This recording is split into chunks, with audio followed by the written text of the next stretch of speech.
àwa ò gbà o, kò sáàyè kankan fún Adeleke nínú ẹgbẹ́ wa. APC Ọ̀ṣun fárígá.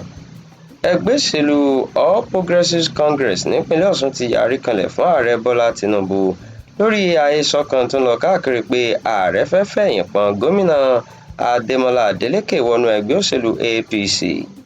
Wọ́n ní kí èrò ọkàn gómìnà Adeleke parẹ́ mọ́ nínú nítorí kò sí ààyè fún un nínú ẹgbẹ́ àwọn. Abẹnugan ilé-ìgbìmọ̀ asòfin ìpínlẹ̀ Ọ̀ṣun tẹ́lẹ̀ rí Honorable Timothy Owóẹ̀yẹ ẹni tó gba ẹnu ẹgbẹ́ náà sọ̀rọ̀ ṣàlàyé pé tíkẹ́ẹ̀tì ẹgbẹ́ náà kò sí fún títà.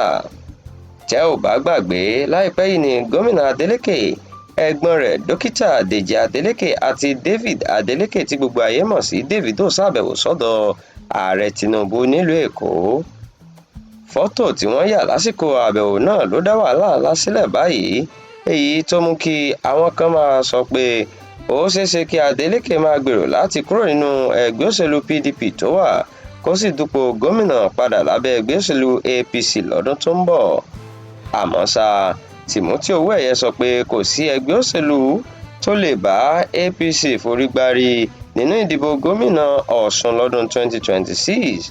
Ó ní ìbẹ̀rù bí Adeleke yóò ṣe lulẹ̀ nínú ìdìbò náà ló ń tì káàkiri ọ̀dọ̀ Tinubu.